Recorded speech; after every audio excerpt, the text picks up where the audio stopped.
আমি আলুর দম বানাইতেছি বন্ধুরা। দেখো আলুগুলি সুন্দর করে বড় বড় করে একটু কাটটা সিদ্ধ করে নিচ্ছি।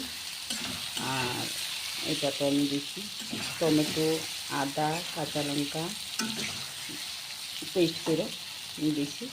লগে একটু পোস্ত ছিল, পোস্ত দিলাম।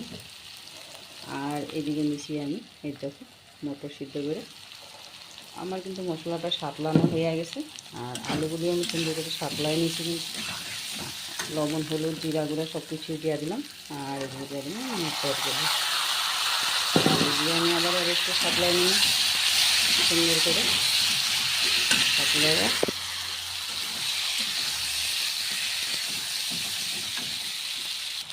আর এটা আমি যখন দিয়ে দিব আমি মিক্সি বাটিটা ধোয়া একটু জল আছে না, জলটা একটু দিয়ে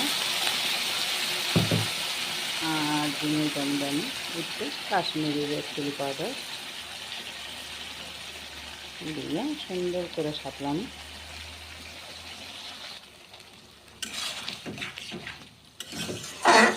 দেখো আমার কিন্তু আলু টালু সব কিছু সিদ্ধ করেই দিছি আমি। মটরটাও একটু সিদ্ধ করে নিয়েছিলাম আমি একটু লবণ দিয়ে। না মটরটা খাইতে ভালো লাগে না সিদ্ধ করে না দিলে। দেখো আর এটা আমরা দিয়ে দিব এখন আমি একটু চিনি।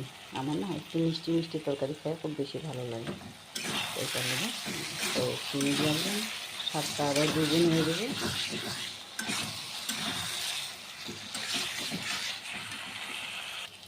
আর এদিকে তরকারিটা আমি দিয়ে দিলাম একটু গা মাখার ঝোল। একটু ঝোল না দিলে ভালো লাগবে না।